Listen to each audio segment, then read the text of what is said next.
Vous allez bientôt louer un nouveau logement et pour rassurer votre futur propriétaire ou bailleur, vous vous êtes dit ce serait peut-être pas mal de présenter deux cautionnaires ou deux garants. Eh bien sachez que c'est possible, mais pas sans condition et il y a quelques pièges à éviter. Alors restez bien ici, je vais tout vous expliquer.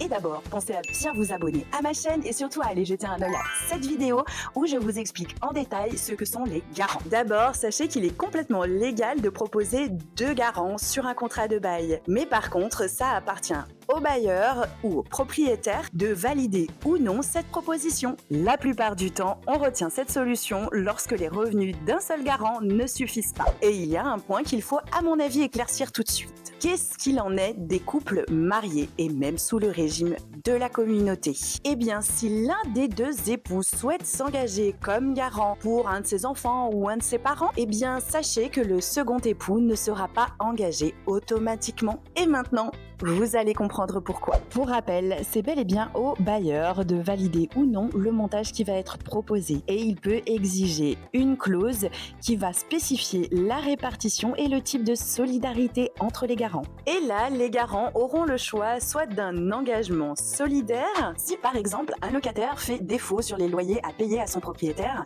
eh bien le propriétaire pourra se tourner vers les garants. Et si l'un des deux garants rencontre lui aussi des difficultés financières, eh bien ce sera le deuxième garant qui sera sollicité pour restituer la totalité des sommes dues par le locataire à son propriétaire, soit d'un engagement séparé. On reprend l'exemple du locataire qui fait défaut à son propriétaire sur les loyers et mettons qu'il y ait 1000 € à rendre au propriétaire pour couvrir la dette. Eh bien, si l'un des deux garants a signé pour 30% des sommes, il devra débourser 300 € pour recouvrir le dû au propriétaire et le second garant devra s'acquitter des 700 € manquants. J'espère avoir pu vous aider pour la stratégie de votre futur dossier de location et en attendant, pensez à vous abonner à ma chaîne pour toujours plus de conseils sur le logement, mais aussi à liker et partager cette vidéo si elle vous a été utile.